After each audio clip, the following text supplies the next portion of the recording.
Hello everyone, welcome back to my YouTube channel. आज हम paper first की second unit देखेंगे जिसमें डायमेंशन ऑफ स्पेशिएशंस हैं। इसमें 4 टॉपिक्स हैं: species concept, phylogenetic and biological concept of species, origin of reproductive isolation, pattern and mechanism of reproductive isolation, biological mechanism of genetic incapability and D है modes of speciation, जिसमें से आज हम species concept के बारे में ही देखेंगे और बाकी के जो टॉपिक हैं उसको नेक्स्ट वीडियोस में देखेंगे। तो पहला है स्पीसीज़ कॉन्सेप्ट।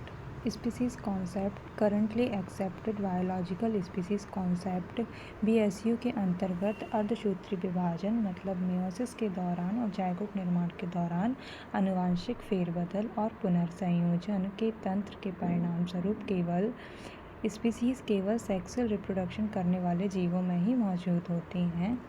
ये यहाँ पर सिर्फ स्पीसीज़ कॉन्सेप्ट के बारे में बताया गया है और इसमें डेफिनेशंस बताई गई हैं और उनमें से अंतर स्पष्ट किया गया है।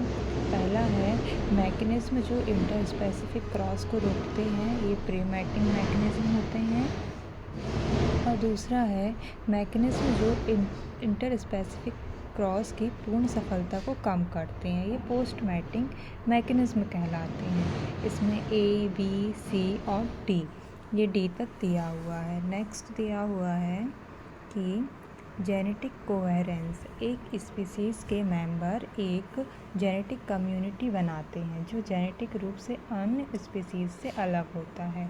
इस प्रकार रिप्रोडक्टिव से जेनेटिक मटेरियल एक ही स्पीसीज़ के मेंबर्स के बीच फ्लो होती है, लेकिन नेचुरल कंडीशन में एक स्पीसीज़ से दूसरी स्पीसीज़ में नहीं होती। जेनेटिक आइसोलेशन को इंट्रिंसिक जेनेटिक आइसोलेशन मैकेनिज्म के रिस्पॉन्सेस से बनाए रखा जाता है।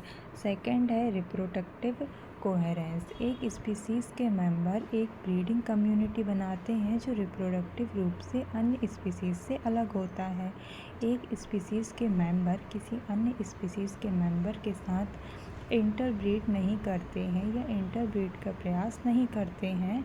नेचुरल कंडीशन में स्पीसीज़ जीन फ्लो की बाधाओं की परवाह किए बिना, ये कोष्टक में आएगा नेचुरल कंडीशंस में।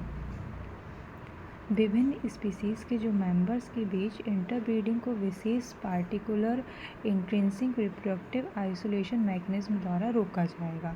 थर्ड है इकोलॉजिकल कोहेरेंस। इकोलॉजिकल कोहेरेंस, एक स्पीसीज़ के मेंबर्स उनकी समान इकोलॉजिकल रिक्वायरमेंट होती है जो अन्य स्पीसीज़ से भिन्न होती है।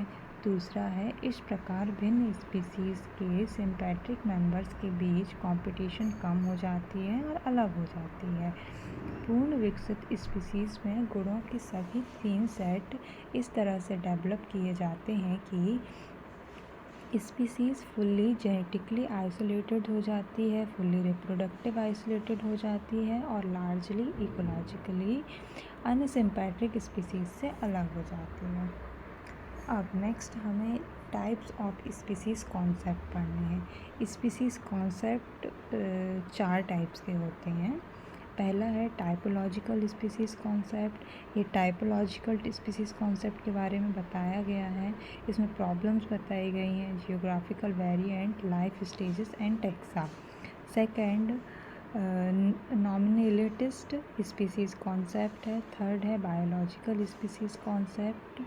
फोर्थ है एवोल्यूशनरी स्पीसीज़ कॉन्सेप्ट। अब नेक्स्ट इसका जो पॉइंट है वो है subspecies and other infra species category.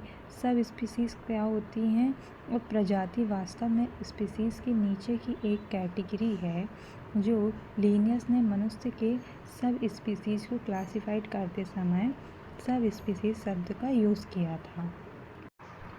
इन्होंने 4 सब स्पीसीज़ को पहचाना है। पहला अमेरिकन इंडियन, सेकंड है the Europeans, third the orientals, fourth है द अफ्रीकन नेग्रास।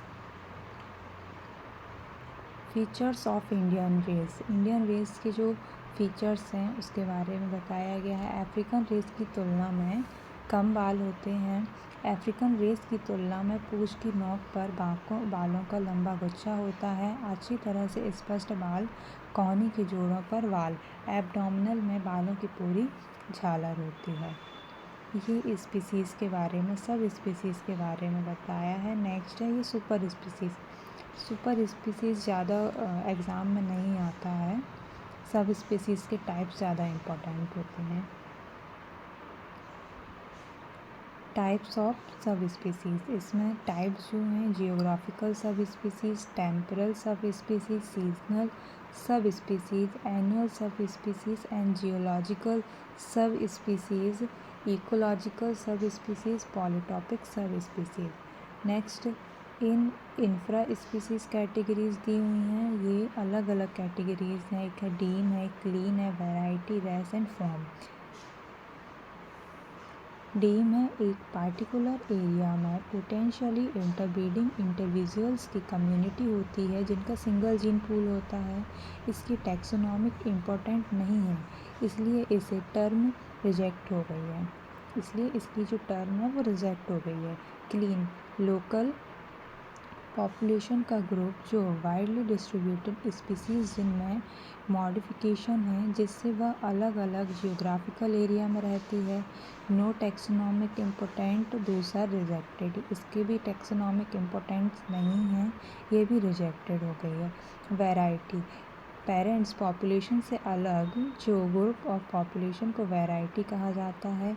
यह ट्राइनोमियल में यूज़ होती है, not use in animal taxonomy, ये एनिमल टैक्सोनॉमी में यूज़ नहीं होती है। रेस इंडिविजुअल्स का ऐसा ग्रुप जो फिनोटाइपिकली डिफरेंट होता है लेकिन जियोग्राफिक एरिया में डिस्ट्रिक्ट ग्रुप में पाए जाते हैं। फॉर्म सम स्पीसीज़ के मेंबर में जब वेरिएशन देखने को मिलते हैं तो सारी फॉर्म्स होती हैं उसे इंफ्रा स्पीसीज़ फॉर्म से ऐड किया गया है। ये आज का जो टॉपिक स्पीसीज़ था ये पूरा यहाँ पर कंप्लीट होता है और इसकी जो PDF है वो डिस्क्रिप्शन बॉक्स में लिंक उसकी दी हुई है, वहाँ से जाके आप लोग डाउनलोड कर सकते हैं। Thank you.